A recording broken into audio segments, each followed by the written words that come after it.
أعوذ بالله من الشيطان الرجيم بسم الله الرحمن الرحيم اللهم كل وليك الحجة ابن الحسن صلواتك عليه وعلى آبائه في هذه الساعة وفي كل ساعة وليا وحافظا وقائدا وناصرا ودليلا وعينا حتى تسكنه أرضك طوعا وتمتعه فيها طويلا اللهم صل على محمد وآل محمد وعجل فرجهم۔ آیت اللہ بہجت رحمۃ اللہ علیہ ایک بہت ہی خوبصورت بات فرماتے ہیں، وہ یہ کہ اس طرح فرماتے ہیں کہ اگر آپ کو یہ بتایا جائے کہ ایک ایسی کتاب موجود ہے کہ جس کی یہ خصوصیات ہیں، مثلا یہ کتاب انسان کو شفا عطا کرتی ہے تمام بیماریوں سے، اور اسی طرح یہ دلوں کو سکون اور آرام اور اطمینان بخشنے والی کتاب ہے، اور ڈھیر ساری خصوصیات اس کتاب کی موجود ہیں، اور اس کی قیمت اس قدر زیادہ ہے کہ ہر انسان کے لیے جو ہے وہ خریدنا اتنا آسان نہیں ہے، اور یہ فلاں کنٹری کے اندر یہ کتاب موجود ہے، اگرچہ کوئی اس کو خرید نہیں سکتا لیکن دیکھا جا سکتا ہے، دور سے آئے شو کیس میں یہ کتاب پڑھی ہوئی ہے، اور انسان آئے اور دیکھے، اور ممکن ہے دیکھنے سے بھی انسان کو جو ہے وہ شفا مل جائے۔ اگر ایسی کتاب کو ٹی وی کی ایڈورٹیزمنٹ میں یا آن لائن ایڈورٹیزمنٹ میں انسان کو دکھایا جائے تو کس قدر انسان کا شوق بڑھے گا کہ وہ جائے اور پیسہ خرچ کرے، کم از کم اس کتاب کو ہی دیکھ لے، کیونکہ یہ کہا گیا ہے کہ دیکھنے سے بھی ممکن ہے شفا انسان کو مل جائے۔ آیت اللہ بہجت فرماتے ہیں کہ یہ کتاب تو ہم سب کے گھروں میں موجود ہے، جس کا نام قرآن مجید ہے، قرآن کریم ہے، کہ جس کے اندر تمام دردوں کی دوا ہے اس کتاب کے اندر، اور یہ ایسی کتاب ہے کہ جس کی واقعاً کوئی قیمت نہیں لگا سکتا، صرف خدا جانتا ہے کہ اس کے اندر کیا کلمات ہیں، کیا مطالب ہیں، اور نہ صرف انسان کو انڈیویجول طور پر شفا عطا کرتی ہے بلکہ سوسائٹی کے اعتبار سے پورے معاشرے کو جو ہے وہ شفا عطا فرماتی ہے، تمام معاشرتی بیماریوں سے بھی اور انڈیویجول بیماریوں سے بھی۔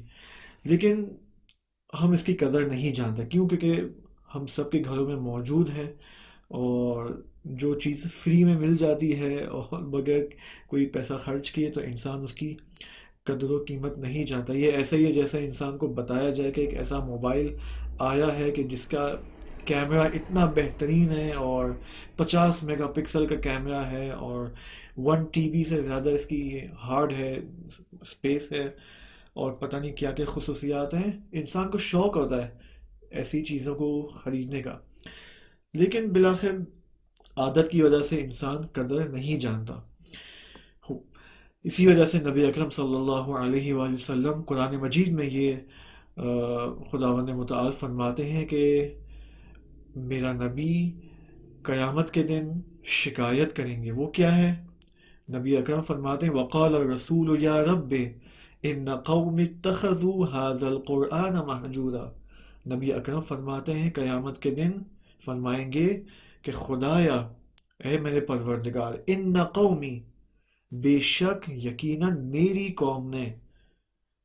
قوم نے اس قرآن کو مہجور کر دیا ہے، مہجور کر رکھا ہے۔ کیوں قیامت کے دن؟ اور کیوں یہ نبی اکرم اشارہ کریں گے؟ دیکھیں، ھذا القرآن، اب وہاں پر قیامت کے دن آیا قرآن مجید اسی فارم میں ہوگا، اسی شکل میں وہاں پر ہوگا جس طرح یہاں پر ہمارے آنکھوں کے سامنے موجود ہے۔ ایک کتاب ہے، اس کی جلد ہے، اور اس کے جو ہے وہ اتنے زیادہ کاغذ ہیں اور ہینڈ رائٹنگ ہے، یہ ساری چیزیں، تو اس شکل میں قرآن ہوگا؟ نہیں، قیامت کے دن قرآن اپنی حقیقت کے ساتھ، اپنی تمام حقیقت کے ساتھ ہم سب کے آنکھوں کے سامنے موجود ہوگا۔ قرآن تو صرف یہ الفاظ کا نام نہیں ہے، یہ الفاظ ایک خاص حقیقت سے جو ہے وہ نازل ہوئے، صحیح؟ وہ حقیقت جو ہے وہ قیامت کے دن ہمارے سامنے ہوگی، اور نبی اکرم صلی اللہ علیہ وآلہ وسلم اس حقیقت کو اشارہ کرتے ہوئے شکایت کریں گے. تو یہ بالآخر ایک خطرناک بات ہو جائے گی. ایسا نہ ہو کہ ہم بھی اس شکایت کے زمرے میں آ جائیں اور نبی اکرم ہماری بھی خدا نخواستہ شکایت کریں. انشاءاللہ خدا ہمیں توفیق دے کہ قرآن کی طرف رجوع کریں روزانہ کی بیسس پر. ماہ رمضان ایک بہترین فرصت ہے خدا کی طرف سے جو ہمارے لیے عطا کی ہے. اب ممکن ہے کوئی پوچھے کہ ہم مہجوریت قرآن سے کیسے نکلیں، کیا طریقہ کار ہے کہ ہم قرآن کی طرف رجوع کریں. اس کے بارے میں بھی نبی اکرم صلی اللہ علیہ وآلہ وسلم ائمہ اطہار علیہ السلام نے بیان کیا ہے کہ سب سے پہلا بلکہ سب سے واضح اور آشکار جو ہے وہ رائے حل کیا ہے، وہ یہ ہے کہ انسان قرآن کی باتوں پر، قرآن کے مطالب پر، فرامین پر عمل پیرا ہو. اب عمل کیسے کریں؟ عمل کے لیے سب سے پہلا مقدمہ کیا ہے آپ بتائیں؟ کہ انسان جب کسی چیز پر عمل کرنا چاہتا ہے تو ظاہر سی بات ہے اس کو اس چیز کی طرف ہدایت حاصل ہونی چاہیے، اور ہدایت حاصل کرنے کے لیے سب سے پہلے اس ہدایت کو پڑھنا چاہیے، تلاوت کرنا چاہیے. تو سب سے پہلا رائے حل، سب سے پہلا سٹیپ کیا ہے؟ قدم بے قدم چلیں ہم. قدم اول، سب سے پہلا قدم قرآن کی تلاوت. قدم دوم اس کو سمجھنا. قدم سوم سمجھ کر عمل پیرا ہونا. تو اس طریقے سے ہم مہجوریت قرآن سے نکل سکتے ہیں. ہم خود بھی جو ہے وہ اس کے اوپر عمل پیرا ہو سکتے ہیں، اور قرآن کی اسی حقیقت کو اگر قیامت کے اندر وہ حقیقت آشکار ہوگی، ممکن ہے اسی دنیا میں یہ حقیقت آشکار ہو جائے. جیسے کہ روایات کے اندر ہے کہ امام زمانہ علیہ السلام کا جب ظہور ہوگا تو ظہور کے بعد قرآن کی حقیقت آشکار ہو جائے گی. صحیح، یہ حقیقت نہیں ہے قرآن کی. قرآن کی حقیقت آشکار ہوگی ظہور کے بعد. صحیح، کم از کم ہم زمینہ تو ہموار کر سکتے ہیں اس حقیقت کو آشکار کرنے کے لیے. اس کا بھی طریقہ یہ کہ ہم اس کے اوپر عمل کریں تاکہ وہ حقیقت سٹیپ بائی سٹیپ آشکار ہو ہماری زندگیوں کے اندر انشاءاللہ. نبی اکرم صلی اللہ علیہ وآلہ وسلم فرماتے ہیں کہ اجعلوا لبیوتکم نصیبا من القرآن، تمہارے گھروں میں قرآن سے کچھ نصیب ہونا چاہیے. یعنی قرآن کا کچھ یوسیج، اس کی امپلیمنٹیشن تمہارے گھروں میں ہونی چاہیے. فَإِنَّ الْبَيْتَ إِذَا قُرِئَ فِيهِ الْقُرْآنِ، اگر کسی گھر میں قرآن کی تلاوت کی جائے، آنَسَ عَلَىٰ أَهْلِهِ، تو یہ قرآن اس اہل خانہ کے ساتھ مانوس ہو جائے گا. ابھی ہم کس قدر مانوس ہیں قرآن سے، میں آپ کو بتا رہا ہوں. جس قدر ہم اپنے موبائل سے مانوس ہیں، اس قدر یعنی انفارچونیٹلی قرآن سے مانوس نہیں ہے. اور جس طرح دیگر سوشل میڈیا اور دیگر کاموں سے ہم مانوس ہیں، قرآن سے ہم مانوس نہیں ہیں. قرآن صرف اوکیجنلی ہمارے جو ہے وہ زندگیوں میں آتا ہے اور چلا جاتا ہے، لیکن موبائل، سوشل میڈیا اور کرکٹ کے میچز اور یہ ساری چیزیں اوکیجنلی نہیں بلکہ یعنی ہمیشہ ہمارے ساتھ محشور ہوتے ہیں، بجائے اس کے کہ قرآن ہمارے ساتھ محشور ہو. خوب، نبی اکرم کی یہ حدیث یہاں ختم نہیں ہوتی ہے. دیکھیں آگے کیا فرماتے ہیں، وَكَثُرَ خَيْرُهُ، اور اس کی خیر، اس کی برکت زیادہ ہے قرآن کی. مادی بھی برکت ہے، معنوی بھی برکت ہے. اسی وجہ سے آیت اللہ بہجت فرماتے ہیں کہ اگر کوئی شخص قرآن کی تلاوت کرنا نہیں جانتا، غور سے سنیں، اگر نہیں جانتا، کم از کم قرآن کو کھول کر اس کے صفحات پر، اس کے پیجز پر نگاہ کرے. اس نگاہ کرنے کا بھی ثواب ہے. یعنی کیا ثواب ہے؟ یعنی مجھے یہ اس کا ثواب آخرت میں ملے گا؟ نہیں، اس کو دیکھنے سے اس کا ثواب مجھے دنیا میں ملے گا مختلف نعمتوں کے ذریعے. صحیح، یعنی اگر میں قرآن کو دیکھ رہا ہوں محبت کی نگاہوں سے تو خداوند متعال دیکھ رہا ہے کہ میرا یہ بندہ کوشش تو کر رہا ہے قرآن کو سمجھنے کے لیے. ظاہر سی بات ہے، آپ کسی چیز کو سمجھنا چاہتے ہیں پہلے اس کو دیکھیں گے. آپ جب تک کسی چیز کو دیکھیں گے نہیں کہ یہ کیا بہترین چیز ہے جو نازل ہوئی ہے، تب تک تو سمجھنے کا جو ہے وہ مرحلہ طے نہیں ہوگا. بس کم از کم ہم دیکھیں تو صحیح قرآن کو. جس طرح ہم اپنے موبائل کو اسکرول ڈاؤن اسکرول اپ کرتے ہیں، ٹھیک ہے، اپنی انگلیاں گھماتے ہیں موبائل کی اسکرین کے اوپر، کم از کم قرآن کو دیکھیں ہم محبت آمیز نگاہوں سے. وَكَانَ سَاكِنِهِ مُؤْمِنُ الْجِنِّ، اور جس گھر میں قرآن کی تلاوت کی جاتی ہے وہاں پر مؤمنین جن ساکن ہوتے ہیں. کیونکہ جس طرح انسان یا مومن ہوتا ہے یا کافر، جن بھی یا مومن ہوتے ہیں یا کافر. جس گھر میں قرآن کی تلاوت کی جائے وہاں پر مؤمنین میں سے جو جن ہیں، ٹھیک ہے، وہ ساکن ہوں گے اس گھر کے اندر. والبیت اذا لم یقرأ فیہ القرآن، اور جس گھر میں قرآن کی قراءت نہ کی جائے، وحشا علی اہلہ، تو وہ گھر اس کے لیے ایک لحاظ سے تنگی اور یعنی انسان کو تنگی محسوس ہوگی، اس گھر کے اندر وحشت محسوس ہوگی. وقل خیرہ، اور اس گھر میں خیرات کم ہو جائیں گی. وکان ساکنہ کفرۃ الجن، اور اس گھر میں جن جو ہیں وہ ساکن ہو جائیں گے. لیکن کون سے؟ جس گھر میں کم تلاوت کی جاتی ہے اس گھر میں کافر جن ساکن ہو جائیں گے. اور ویسے بھی پاکستان میں جن بہت زیادہ ہیں، آپ بہتر جانتے ہیں مجھ سے. تو قرآن کی تلاوت انشاءاللہ خدا ہمیں توفیق دے، اور انشاءاللہ مؤمنین جن جو ہے وہ ہمارے گھر میں ساکن ہو، تاکہ ہم ان سے بھی استفادہ کریں اپنے مختلف کاموں میں. اچھا، یہ تو پہلا پوائنٹ یہاں پر کہ قرآن کی جو ہے وہ اہمیت کیا ہے، اگرچہ ابھی اور بھی پوائنٹس ہیں. نقطہ دوم، سیکنڈ پوائنٹ یہاں پر یہ کہ قرآن ہدایت کی کتاب ہے. صحیح، سب سے پہلا یوسیج، اور ایک لحاظ سے آپ کہہ سکتے ہیں آخری یوسیج. پہلا یوسیج آخری یوسیج، یعنی پہلا یوز آخری یوز. قرآن کس چیز کے لیے؟ ہدایت کے لیے. اسی وجہ سے قرآن کے اندر آیا ہے ہدی للناس، صحیح، ہدی للمتقین. کیوں دو تعبیریں آئی ہیں؟ ایک دفعہ قرآن فرما رہا ہے ہدی للناس، لوگوں کے لیے ہدایت، اور ایک دفعہ قرآن فرما رہا ہے ہدی للمتقین، یعنی خاص لوگوں کے لیے ہدایت، یعنی وہ لوگ جو باتقوی ہیں. یہ اس وجہ سے ہے کیونکہ قرآن تمام گروپ آف پیپل کے لیے، لوگوں کی جتنی بھی کیٹیگریز ہیں. مثلا کوئی ان پڑھ ہے، کوئی مثلا پڑھنا لکھنا نہیں جانتا ہے، صحیح، کوئی پڑھنا لکھنا جانتا ہے لیکن متوسط، صحیح ہے، بہت زیادہ پڑھا لکھا نہیں ہے. کوئی جو ہے وہ پی ایچ ڈی ہے، کوئی ڈاکٹریٹ کسی نے کیا ہوا، کسی نے بیچلرز، کسی نے ماسٹرز. اور ہر انسان کا جو ہے وہ لیول آف تھاٹ الگ ہے، ہر انسان الگ انداز میں سوچتا ہے.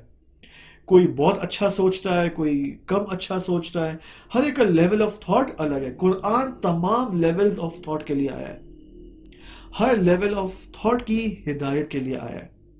بس قرآن جو ہے وہ ہدایت کی کتاب ہے. جو سب سے پہلی دیکھیں، جو سب سے پہلی امید اور توقع ہمیں قرآن سے ہونی چاہیے وہ ہدایت ہے. صحیح، البتہ باقی جو دیگر پہلو اور یوسیجز قرآن کے ہیں وہ اپنی جگہ محفوظ ہیں. صحیح ہے، وہ بھی میں آپ کے سامنے احادیث بھی لے کر آؤں گا. صحیح ہے، مثلا قرآن جو ہے وہ انسان کو شفا عطا فرماتا ہے، اور مختلف بیماریاں انسان کی جو ہے وہ ختم کرتا ہے، چاہے وہ مادی بیماریاں ہوں، جسمی بیماریاں ہوں، چاہے وہ معنوی بیماریاں ہوں. بالآخر قرآن کے اندر یہ ساری چیزیں اور خصوصیات موجود ہیں. لیکن سب سے پہلی اور عمدہ اور وہ خصوصیت جس کی وجہ سے نازل ہوا ہے وہ ہے ہدایت. اب جس طرح پہلے بھی آپ کی خدمت میں عرض کیا کہ قرآن کریم سے ہدایت لینے کے لیے اس پر عمل پیدا ہونا ضروری ہے. لیکن عمل کرنے سے پہلے ہمیں ایک اور بات جاننا ضروری ہے. ابھی میں نے آپ سے کہا کہ عمل کرنے کے لیے آپ تلاوت کریں، وہ ایک بات ہے. دوسری بات یہاں پر یہ کہ ہمیں یہ معلوم ہونا چاہیے کہ ہم قرآن کی جب تلاوت کرتے ہیں، اس سے ہدایت حاصل کرنے کی کوشش کرتے ہیں، تو یہ ایک چیز کے بغیر ممکن نہیں ہے. وہ کیا ہے؟ قرآن کے ساتھ اطرت، قرآن کے ساتھ اہل البیت علیہم السلام. صحیح، یعنی جب تک قرآن کے ساتھ میں اور آپ اہل البیت علیہ السلام کی مدد نہیں لیں گے، ان کی ہدایات نہیں لیں گے، تب تک قرآن سے ہم ہدایت نہیں لے سکتے۔ اسی وجہ سے نبی اکرم صلی اللہ علیہ وآلہ وسلم نے ایک حدیث فرمائی، آپ سب نے یہ حدیث سنی ہے، معروف ہے، لیکن آیت اللہ بہجت رحمۃ اللہ علیہ نے ایک خاص ہمیں نکتہ یہاں بتایا اسی حدیث کے بارے میں۔ وہ حدیث معروف ہے، حدیث ہے ثقلین کے نام سے۔ وہ کیا حدیث ہے کہ انی تارک فیکم الثقلین، صحیح، میں تمہارے ہاں، صحیح، ثقلین چھوڑ کر جا رہا ہوں، دو گران بہا چیز، ما ان تمسکتم بہما لن تضلوا، جب تک ان دو چیزوں سے تم تمسک کرتے رہو گے، لن تضلوا، ہرگز گمراہ نہیں ہوگے۔ کتاب اللہ و عطرتی، کتاب اللہ، کتاب خدا، اور میری عطرت، و عطرتی اہل بیتی، صحیح، یہ پورا جملہ ہے، کتاب اللہ و عطرتی اہل بیتی، و انہما لن یفترقا حتی یرد علی الحوض، اور یہ دونوں کبھی بھی ایک دوسرے سے جدا نہیں ہوں گے یہاں تک کہ یہ میرے اوپر وارد ہوں گے حوض پر۔ اچھا، اب آیت اللہ بہجت رحمۃ اللہ علیہ نے یہ فرمایا ہے، غور سے سنیں، یہ میں آپ کو ایک گولڈن نقطہ بتا رہا ہوں آیت اللہ بہجت سے، صحیح، جو عموماً جس کو ذکر نہیں کیا جاتا، کیونکہ خود آیت اللہ بہجت کی جو شخصیت ہے اور اسی طرح دیگر علماء جو اس وقت موجود ہیں اور جو فوت ہو چکے ہیں، ان کی شخصیات کو اور ان کی تعلیم کو اور جو ان کی جو خصوصیات ہیں ان کو درست انٹروڈیوس نہیں کیا گیا ہے ہمارے معاشروں کے اندر۔ ہمیں چاہیے کہ ہم طلاب کا کام ہے جو حوزہ علمیہ میں پڑھتے ہیں اور پھر تبلیغ کے میدان میں وارد ہوتے ہیں، یہ ہمارا کام ہے کہ ہم علماء کی درست معرفی کرائیں، انٹروڈیوس کرائیں اپنے معاشروں کے اندر، تاکہ لوگوں کو پتہ تو چلے کہ ہمارے زمانے میں کون سے اولیاء خدا زندگی گزار ہیں۔ ہمیں معلوم ہی نہیں ہے کہ اولیاء خدا حقیقتاً ہوتے کیا ہیں، ان کی خصوصیات کیا ہیں اور ان کے نمونے کیا ہیں آج ہماری زندگی کے اندر اس ٹائم میں۔ ایسا نہ ہو کہ ہم بالآخر خدا ہم سے ان کے بارے میں بھی پوچھے کہ تمہاری زندگی میں فلاں کنٹری کے اندر، فلاں محلے کے اندر ایک ولی خدا رہتا تھا، تم غافل رہے۔ آیت اللہ بہجت یہاں پر اس حدیث شریف کے بارے میں، حدیث ثقلین کے بارے میں فرماتا ہے کہ یہ حدیث شیعوں کے رازوں میں سے ایک راز ہے۔ یہ حدیث شیعوں کے سیکریٹس میں سے ایک ہے، one of the secrets of the Shias. یہ حدیث آپ بولیں گے سیکریٹ، راز، کیسے بیان فرماتے ہیں کہ سب سے پہلا نقطہ کہ قرآن اور اطاعت کے آپس میں جدائی نہیں ہے، اور یہ جدائی نہ ہونا ایسا نہیں ہے مثلا جس طرح ٹی وی کی زبان میں اور فلموں کی زبان میں ہے کہ میں تجھ سے کبھی بھی جدا نہیں ہوں گا، اور یہ حقیقتاً جدا نہیں ہوں گے، کمپلیمنٹری جملہ نہیں ہے، صحیح ہے، تعارفی جملہ نبی اکرم صلی اللہ علیہ وآلہ وسلم نہیں بیان فرمانے، بلکہ یہ دونوں ایک حقیقت واحدہ ہیں، قرآن اور اہل البیت ایک حقیقت واحدہ ہیں، اس وجہ سے جدائی پھر ممکن ہی نہیں ہے۔ اچھا، اب آپ دیکھیں یہاں پر آیت اللہ بہجت اب یہ بیان فرماتے ہیں، قرآن، سب سے پہلا نقطہ کہ قرآن اور اطاعت کے آپس میں جدائی ممکن نہیں ہے، یہ حقیقتاً ایسا ہے، حقیقت عالم میں یہ بات موجود ہے کہ قرآن اور اہل البیت وہ دو چیزیں جو واقعاً جدا نہیں ہوں گی، صحیح ہے، یہ تعارفی جملہ نہیں ہے جس طرح فلموں کی زبان میں ہے کہ میں تجھ سے کبھی جدا نہیں ہوں گا، میں تجھ سے جدا نہیں ہوں گی، مطلب اعتباری نہیں ہے، صحیح ہے، اور تعارف کے جملے نہیں ہیں، بلکہ فیکٹ صحیح ہے، حقیقت ہے یہ۔ اچھا، اب دیکھیں یہ وہ گولڈن جملہ ہے کہ اب ہم کس دور میں زندگی گزار رہے ہیں، ہم یہ بات مد نظر رکھیں کہ قرآن اور اطاعت کی آپس میں جدائی نہیں ہے، اطاعت یعنی اہل البیت، ائمہ معصومین علیہم السلام، 12 امام، 14 معصومین، صحیح۔ اب ہم کہاں پر ہیں، کس زمانے کے اندر ہیں، زمانہ غیبت، صحیح، غیبت امام زمان علیہ السلام.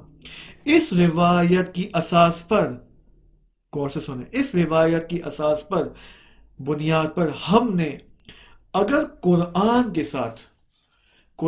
ساتھ رابطہ برقرار کر لیا، صحیح ہے، یہ قرآن اہل البیت سے جدا نہیں ہے، اب ہم اس قرآن سے رابطہ قائم کر لیں، نتیجہ کیا ہوگا؟ نتیجہ یہ ہوگا کہ ہم نے امام سے بھی رابطہ قائم کر لیا ہے، امام سے بھی ہم متصل ہو گئے، قرآن کی تلاوت سے، قرآن کے اٹیچمنٹ سے، امام سے بھی، امام معصوم علیہ السلام سے بھی ہم متصل ہو گئے. کیوں؟ کیونکہ جدائی ممکن نہیں ہے. ابھی تو بات ہوئی حدیث ثقلین میں کہ جدائی ممکن نہیں ہے. صحیح ہے. پس یہ دو، اس سے یہ بھی معلوم ہوتا ہے کہ چونکہ یہ جدا بھی نہیں ہے، تو یہاں پر علماء یہ فرماتے ہیں کہ یہ دونوں در حقیقت ایک حقیقت ہے، ایک حقیقت واحدہ، حقیقت واحدہ. پس اگر یہ حقیقت واحدہ ہے اور قرآن کی طرف رجوع کرنے سے امام سے انسان متصل ہو جاتا ہے، بس دوران غیبت کا جبران ہو جاتا ہے، اس سے غیبت کا جبران ہو جاتا ہے. غیبت کو کوئی معنی نہیں ہے یہاں پر. اگر میں چاہتا ہوں کہ امام مجھ سے کنیکٹڈ ہو جائیں اور میں امام سے کنیکٹڈ ہو جاؤں، قرآن کی تلاوت کروں میں. صحیح ہے. تو یہاں پر اس حدیث ثقلین آیت اللہ بہجت فرماتے ہیں کہ کیا ہے یہ شیعت کے اور شیعوں کے اسرار اور رازوں میں سے ایک راز ہے. صحیح ہے. سر من اسرار الشیعہ. بس یہاں سے غیبت کا جو ہے وہ دوران اور غیبت کی جبران ہو جاتی ہے، غیبت کی کمپنسیشن ہو جاتی ہے. تو اس کو ہم اب میں آپ سے درخواست کروں کہ آیت اللہ بہجت کی اس بات کے اوپر آپ غور کریں، اس کو لکھیں. صحیح. اور اس کو اپنے اندر دریافت کریں، اپنے اندر محسوس کریں کہ جب میں قرآن کی تلاوت کر رہا ہوں یعنی میں امام سے متصل ہو رہا ہوں. اسی وجہ سے علماء فرماتے ہیں کہ جب آپ قرآن کی تلاوت کریں تو آپ یوں سمجھیں کہ نبی اکرم صلی اللہ علیہ وآلہ وسلم آپ کے لیے تلاوت کر رہے ہیں قرآن کو. صحیح. آپ نبی اکرم کی زبانی قرآن کو سن رہے ہیں. یہ دوسرا نقطہ. تیسرا نقطہ یہ ہے کہ دیکھیں، یہ آج کا جو سیشن ہے اور کل کا سیشن ہے، حضرت آدم علیہ السلام کے قصے میں اور انسان دنیا سے پہلے کے قصے میں وارد ہونے سے پہلے ہمیں کم از کم یہ معلوم ہو کہ قرآن کی کیا حقیقت ہے. ہم تو ظاہر سی بات ہے ساری حقیقت نہ میں دریافت کر پاؤں گا نہ آپ. صحیح ہے. ہم تو بالآخر جیسے پہلے بھی بات ہوئی کہ قرآن کی حقیقت قیامت میں اور ظہور کے بعد جلوہ گر ہوگی، تجلی ہوگی اس کی. لیکن جو علماء نے، اساتید نے، ائمہ علیہ السلام نے اس حقیقت کی طرف ہماری زبان میں اشارہ کیا ہے، کم از کم وہ زبان میں آپ کے سامنے پیش کر دوں، ٹھیک ہے، تاکہ ایک حد تک آگاہی تو ہو ہمیں کہ قرآن ہے کیا، اس کی اہمیت کیا ہے. تیسرا نقطہ یہ ہے کہ قرآن ایک ایسی حقیقت ہے جو زندہ ہے، زندہ حقیقت. ہم یہ نہ سمجھے کہ یہ الفاظ قرآن، یہ آیات، صحیح، یہ بس الفاظ ہیں. نہیں، یہ الفاظ نہیں ہیں بلکہ حقیقت ہیں اور زندہ حقیقت ہیں، اور ایسی زندہ حقیقت ہیں جو فعال ہیں، ایکٹیو ہیں. ہمارے استاد نے جب ان کے درس تفسیر میں ہم جایا کرتے تھے، ابھی کورونا کی وجہ سے وہ درس بھی جو ہے وہ فی الحال چھٹی ہو گئی ہے اس کی، کہ خدا انشاءاللہ اس کورونا وائرس کو تمام دنیا سے محو فرمائے بحق کے قرآن، بحق کے اطرت انشاءاللہ. انہوں نے جب سورہ آل عمران کی تفسیر کا آغاز کیا تو انہوں نے یہی بات فرمایا کہ قرآن ایک ایسی حقیقت ہے جو زندہ ہے اور فعال ہے.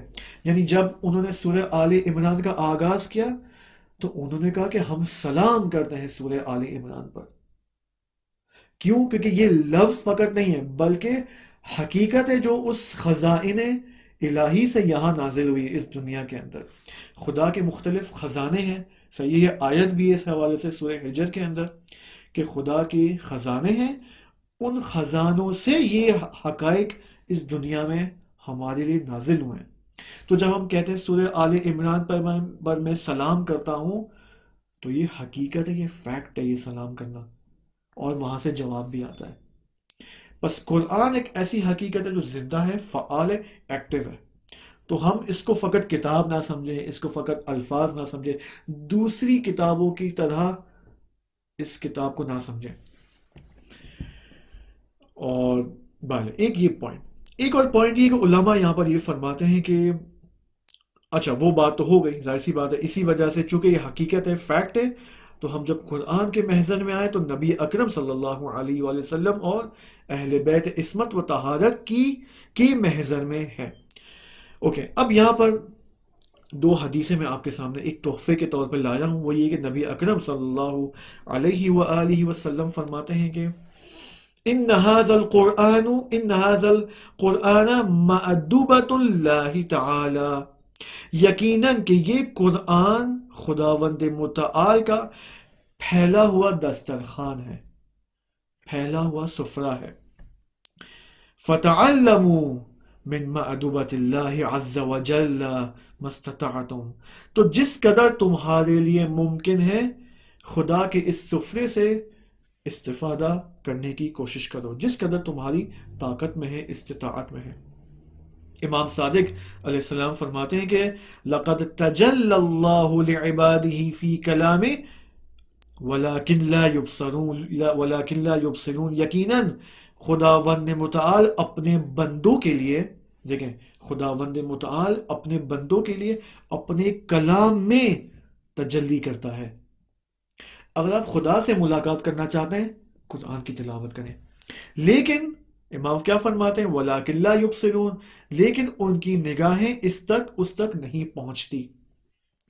یعنی ہم خدا کو ظاہر سی بات ہے اپنی جسمانی آنکھوں سے نہیں دیکھ سکتے، صحیح ہے، لہٰذا یہ سارے ہمارے پاس دیکھیں فری آف کاسٹ، بغیر کسی پیسوں کی انویسٹمنٹ کے یہ ساری سروسز خدا نے ہمارے لیے مہیا کی ہیں، تو کیوں ہم اس سے استفادہ نہیں کرتے؟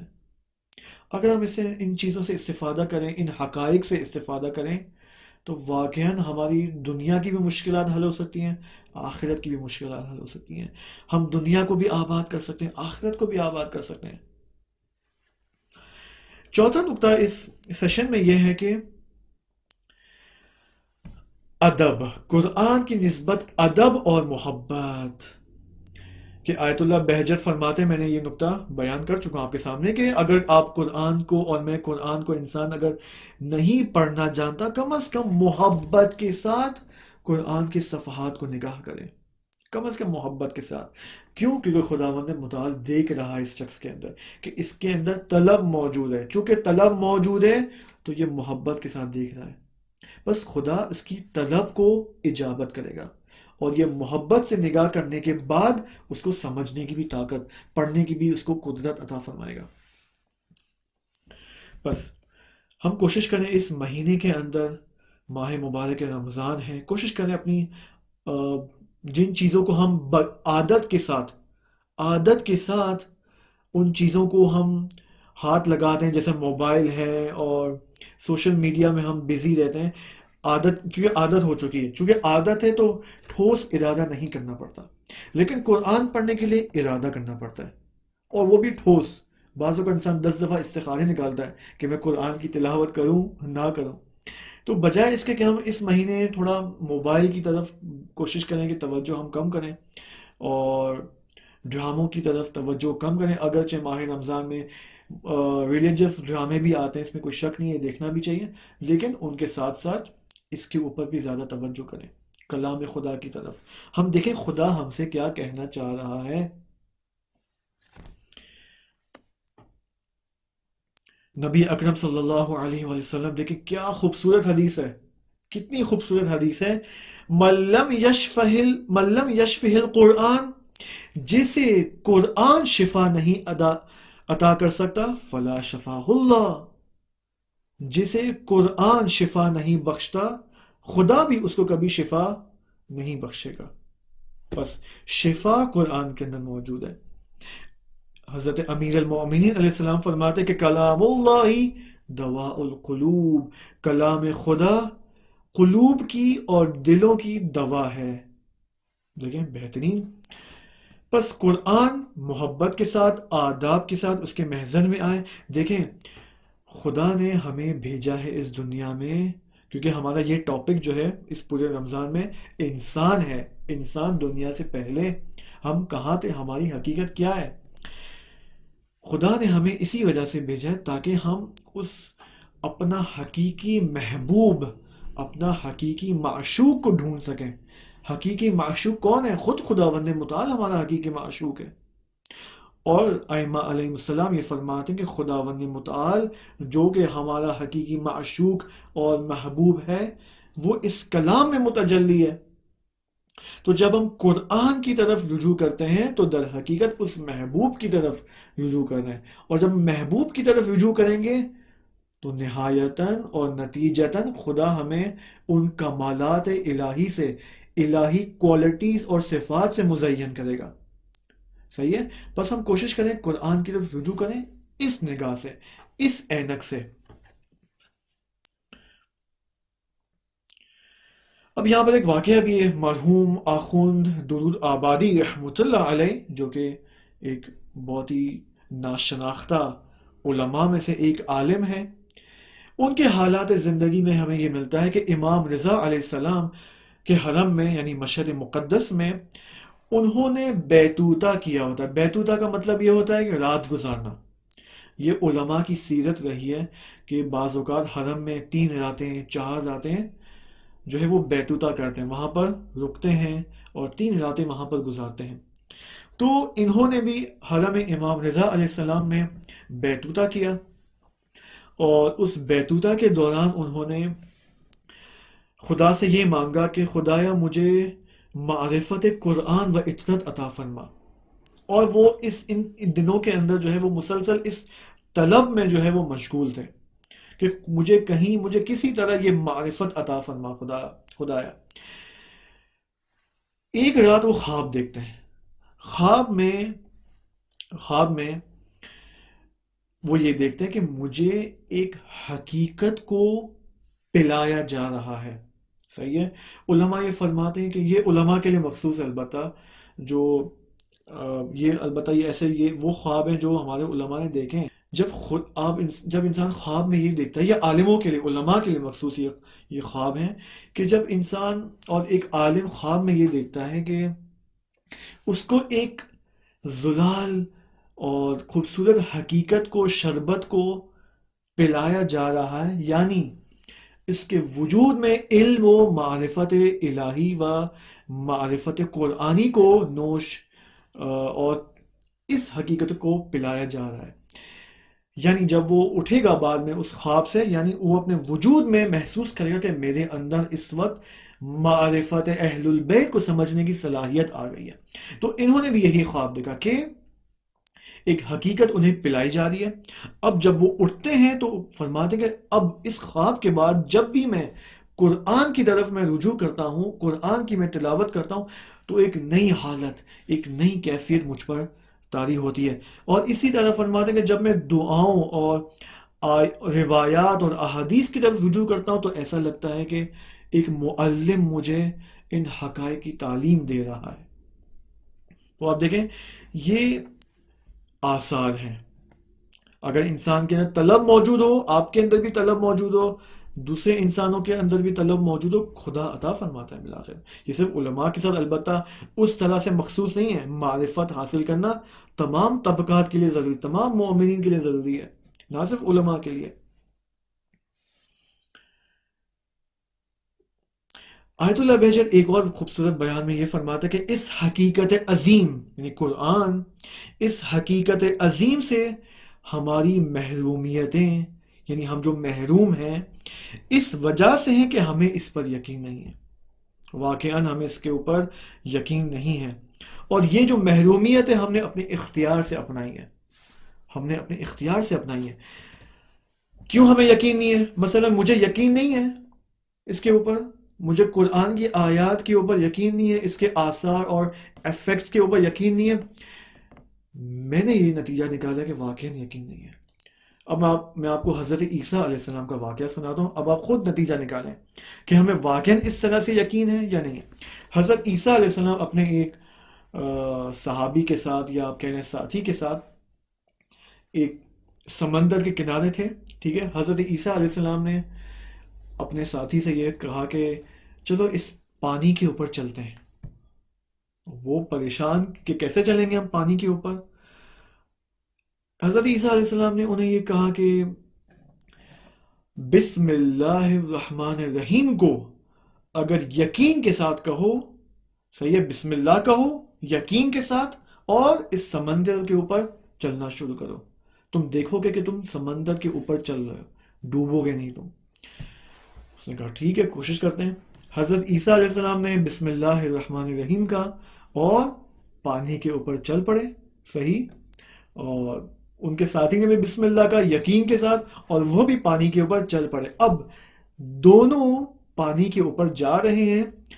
اب بیچ میں اس کو ایک خیال آتا ہے، ایک وسوسہ آتا ہے کہ اچھا اگر حضرت عیسیٰ بھی یہ کام کر سکتے ہیں تو میں بھی تو یہ کام کر سکتا ہوں، تو مجھ میں اور عیسیٰ میں کیا فرق ہے. لیکن یہ شیطانی وسوسہ ہے. جیسے یہ وسوسہ اس کے ذہن میں آیا، فوراً پانی کے نیچے فوراً ڈوبنے لگا. حضرت عیسیٰ علیہ السلام نے پھر بالآخر ان کو بچایا. تو دیکھیں یہ یقین کا یہ نتیجہ ہوتا ہے. ہمیں یقین ہے ان معارف کے اوپر؟ آیا ہمیں یقین ہے کہ یہ ہماری ہدایت بھی، یہ کلام اللہ ہماری ہدایت بھی کرے گا اور ہماری مشکلات بھی حل کرے گا؟ یقین یقین یقین. اب ہم آتے ہیں اور دیکھتے ہیں کہ قصص الانبیاء، انبیاء علیہ السلام کے جو قصے ہیں، اس حوالے سے علماء کیا فرماتے ہیں. امام خمینی رحمۃ اللہ علیہ اپنی کتاب آداب الصلاۃ کے اندر صفحہ نمبر 186 میں یہ فرماتے ہیں کہ اس صحیفہ الہی میں، یعنی اس قرآن کے اندر، انبیاء کے بھی قصے ہیں، اولیاء کے بھی قصے ہیں، اور حکماء کے بھی قصے ہیں.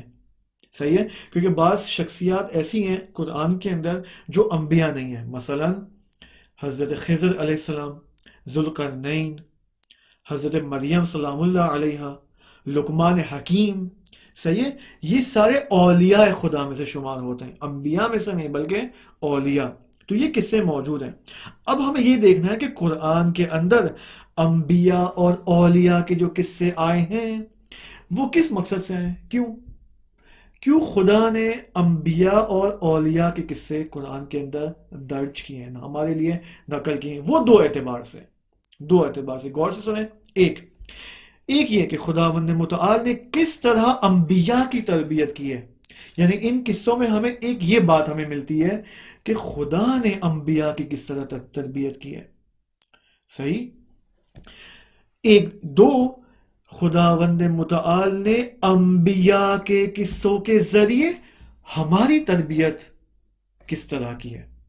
صحیح ہے، دیکھیں تربیت کے دو پہلو ہیں کہ ایک تو خدا نے انبیاء کی کس طرح تربیت کی ہے، دو خدا نے ہماری تربیت، ہم انسانوں کی تربیت انبیاء کے ان قصوں کے ذریعے کس طرح کی ہے. ہمیں جو ان سیشنز میں دیکھنا وہ یہ دوسرا پارٹ ہے. صحیح ہے، ہمیں اس پہلے پارٹ سے فی الحال کام نہیں ہے. صحیح ہے، وہ مشکل بھی ہے اور آسان نہیں ہے. ہم اس دوسرے جہت میں آتے ہیں کہ ان قصوں کے ذریعے، ان قصوں کے اندر وہ تربیتی نکات کیا ہیں جو ہماری تربیت کے لیے مہم ہے. صحیح ہے. اسی وجہ سے علامہ طباطبائی رحمۃ اللہ علیہ بیان فرماتے ہیں کہ خدائے سبحان نے قرآن کریم کے اندر 2200 سے زیادہ آیات، 2200 سے زیادہ آیات انبیاء کے قصوں کے بارے میں نازل کیے. دیکھیں کتنی زیادہ آیات، کتنی آیات ہے قرآن کے اندر؟ 6000 سے زیادہ. ان 6000 پلس سے زیادہ آیات میں سے 2200 آیات سے زیادہ آیات انبیاء کے بارے میں. تو اس کا مطلب یہ کوئی معاملہ ہے یہاں پر. صحیح ہے، کوئی سیریس بات ہے جس کی وجہ سے خدا نے 2200 آیات، اٹس ناٹ اے جوک، کوئی جوک نہیں ہے یہاں پر.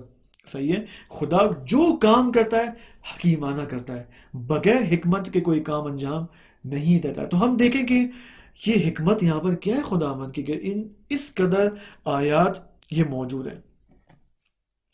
یعنی اگر ہم اس کو اس نگاہ سے دیکھیں کہ یہ آیات، ہم باقی آیات کو فی الحال نہ دیکھیں، ان 2200 آیات کو دیکھیں تو ہماری نجات کے لیے کافی ہیں یہی آیات. اب مثلا اب دیکھیں علماء یہ فرماتے ہیں، اب یہ دیکھیں، یہ آخری نقطہ ہے انشاءاللہ، اور اس کے بعد ہم سیشن تمام کریں گے. وہ یہ کہ یہ جو علماء فرماتے ہیں کہ قصہ حضرت آدم کا جو قصہ ہے علیہ السلام اور ان کے درخت کا جو قصہ ہے، علماء فرماتے ہیں کہ یہ قرآن اور اہل البیت کے رازوں میں سے ایک راز ہے. یہی قصہ ہے حضرت آدم علیہ السلام، قرآن اور علوم قرآن اور اہل البیت علیہ السلام کے معارف میں سے ایک سیکرٹ ہے. یہ کیا مطلب سیکرٹ ہے؟ یعنی اس سیکرٹ کے اندر، اس قصے کے اندر عظیم ترین معارف الہی پوشیدہ ہیں، چھپے ہوئے ہیں. علماء فرماتے ہیں کہ اکثر اخلاقی اور احکامی عقیدتی معارف اور مطالب اس قصے میں، خلقت آدم کے قصے میں موجود ہیں. بس اس کا مطلب یہ صرف خلقت کا قصہ نہیں ہے کہ خدا نے آدم علیہ السلام کو خلق کیا اور انہوں نے جو ہے وہ شجر ممنوعہ کی طرف رجوع کیا، پھل کھایا، زمین پر آ گئے، تمام، اور آدھے گھنٹے کی فلم بن گئی. نہیں، اس کے اندر وہ تمام تربیتی نکات موجود ہیں قصہ آدم علیہ السلام کے اندر.